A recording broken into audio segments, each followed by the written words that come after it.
You've just been part of the panel discussion here at Energy Live Expo 2019, and as part of the talks, you touched on the 2050 net zero goals. What do you think of them? Is that a good step for the government to introduce? Oh, I think it's a hugely ambitious step. I think it's showing real leadership on this topic. For a lot of people, it's not fast enough. I think that's clear, but I think it's really showing the direction of where the government wants to go. And as I said, for companies like us, as Schneider Electric, it really gives us a focus of where we can put our investment energy. Yeah, how important is a target like that for the private sector? Oh, I think it's very important because, again, it focuses the minds.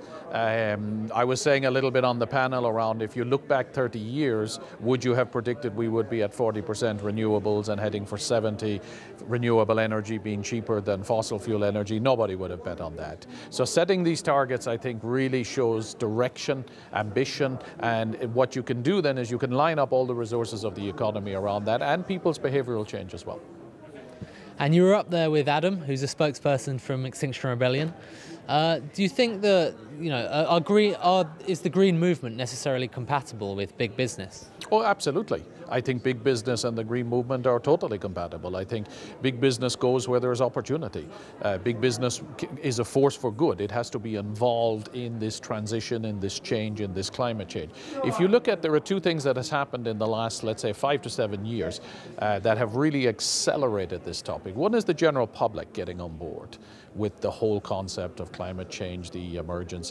The second is actually the business community, and particularly the financial community, starting to look at the financial risks around climate change and moving its money and where it will invest, and saying, am I going to invest in companies that maybe are on the wrong side of the argument?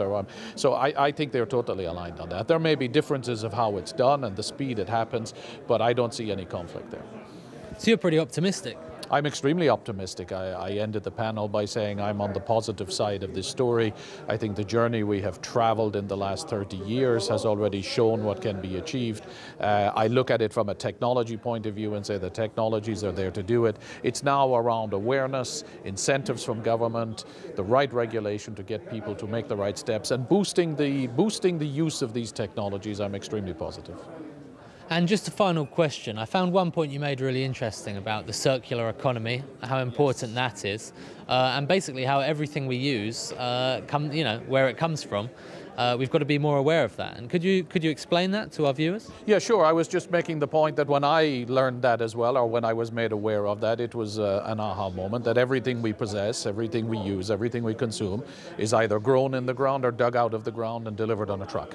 And when you get that level of thinking, you start to become much more aware of what's happening around you. What are the materials inside that? Where do they come from? How do they get to me? What's the carbon footprint associated with that? And I think the circular economy topic is a big piece of the sustainability of the future. How do companies like Schneider Electric design products that can be used for 20, 30 years, and then at the end we're able to reuse those materials and put them back into new products which can be used again and again and again.